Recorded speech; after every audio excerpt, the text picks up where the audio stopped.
No surrender, no defeat. Maybe it's time for an Evercade retreat. Hello and welcome to the Evercade Retreat. Gene Joke here, and today I'm ranking and reviewing all the games from the Namco collection Volume 2 for the Evercade.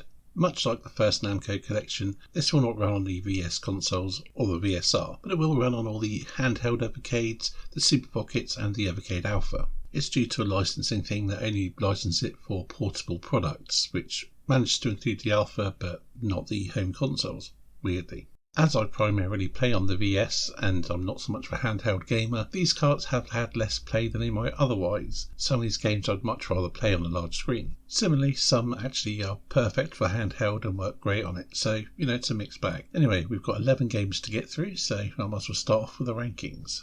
Number 11 is Weapon Lord. This is a one-on-one fighting game set in a fancy setting, think Conan the Barbarian or Golden Axe, and you use weapons.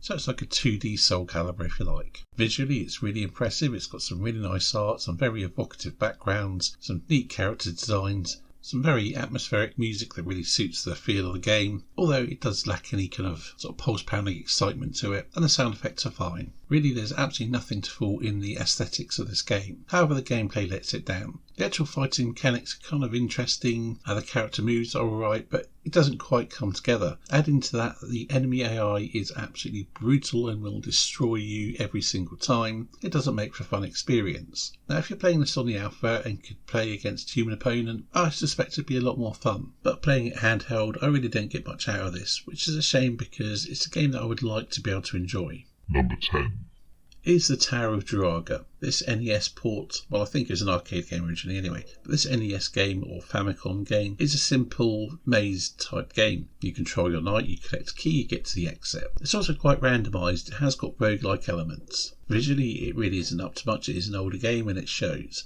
The sound is fine for the era and the sort of thing that it goes for, but the gameplay is where it lets down. The basic ideas are fine, but the way you attack your enemies is very awkward and very hit and miss, and it really saps any enjoyment out of it. When you die, it doesn't necessarily feel like it's your fault.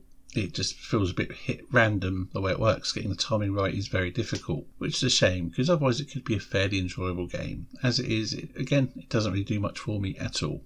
Number 9 is Warp Man. Once again, this is an NES port of an arcade game, one I'd never heard of before. It's a simple single-screen arcade game where you control your Warp Man, you shoot aliens and go to the black hole thing at the end, or the warp. But also sometimes it'll flash and you go to another sort of play screen where it plays a bit more like Bomberman. There's a little bit of variety here, but ultimately it feels just a bit too simplistic to be enjoyable. There's not some gameplay hook that really draws you in. It's fine for what it is, just very average. Number 8 is Burning Force. This is a Mega Drive Space Harrier at home type of situation. It's not exactly a Space Harrier clone, but there's similarities. You view your character on this jet bike from behind, you ride along over land and sea and shoot enemies, although you can't fly, or at least not on the basic stages. You can jump from ramps though. But I'd say it does play a bit like Space Harrier, and on every, I think it's the third level of each stage, you do get a more advanced form of your bike which can fly. And then it is very much we have Space Harrier at home. There's really nothing wrong with this game, it's perfectly fine. Having a bit of variety in how the levels plays adds a little bit of something to it, but ultimately I'd much rather play Space Harrier or other games off this collection, which is why it ended up down here on the list.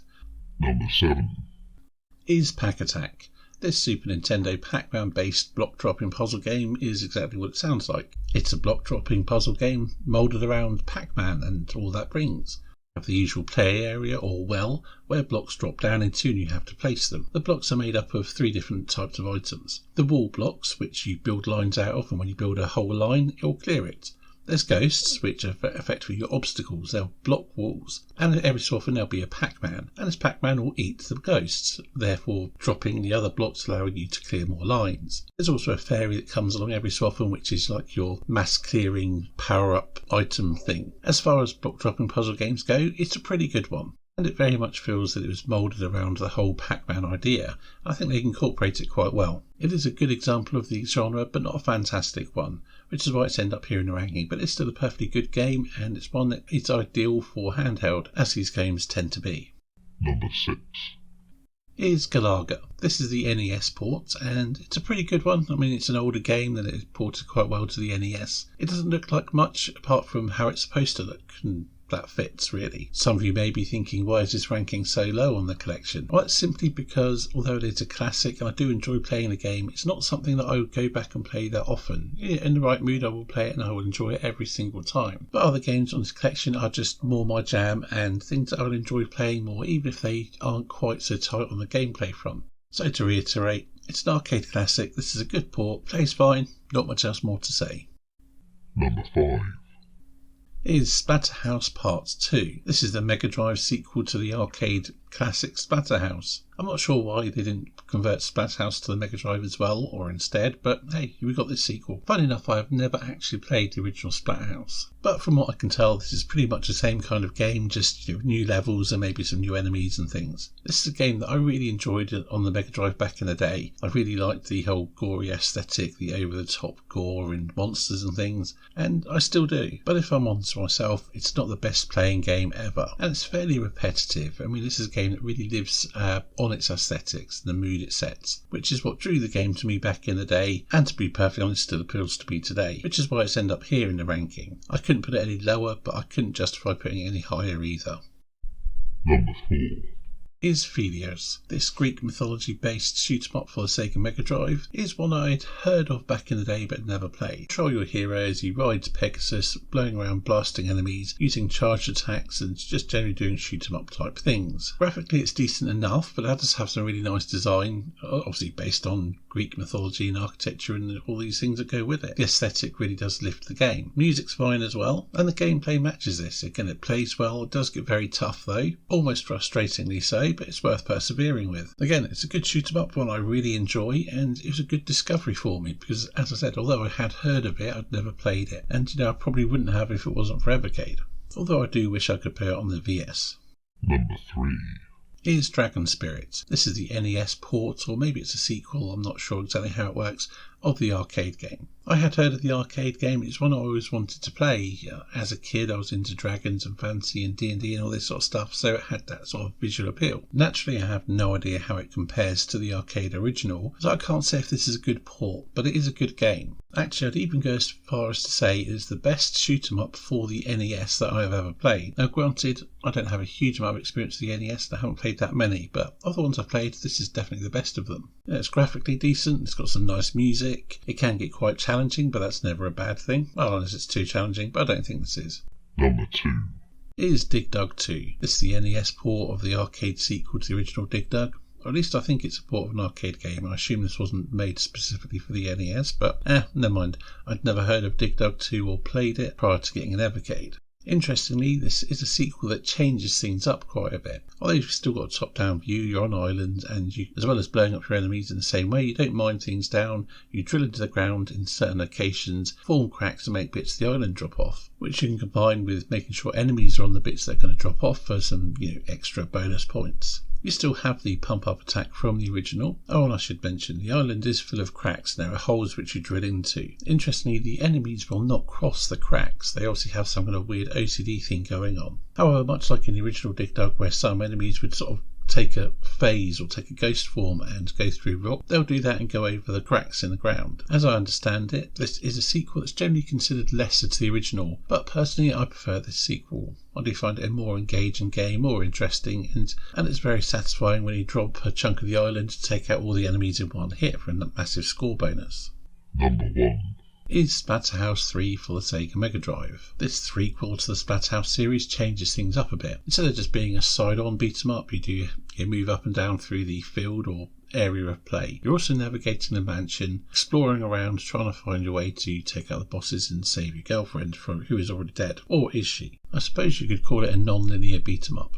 Whatever. It's also, you have a time limit, although it's not really essential, but the outcome of the game is kind of dependent on it.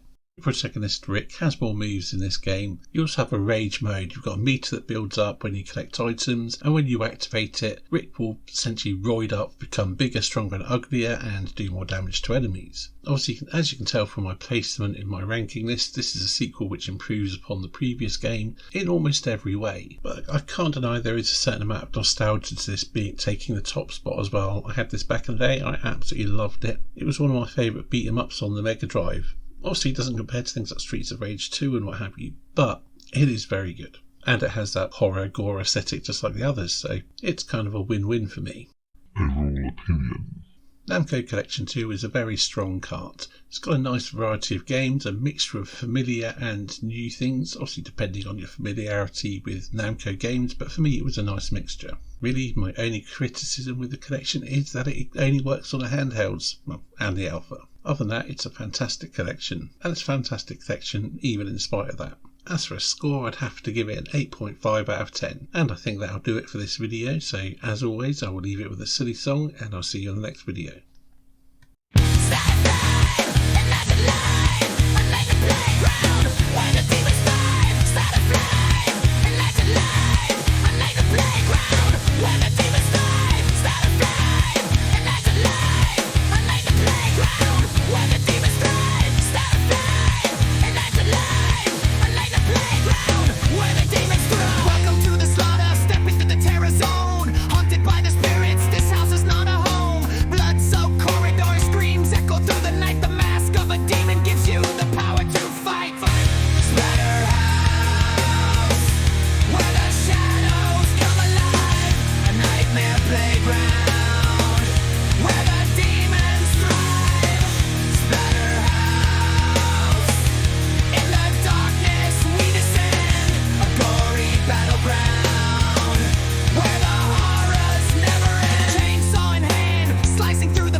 Bloodstains on the walls, whispers in the halls. Fight through the madness till the evil falls. Vengeance in my heart, fury in my soul. In this house of horrors, I'll reclaim control.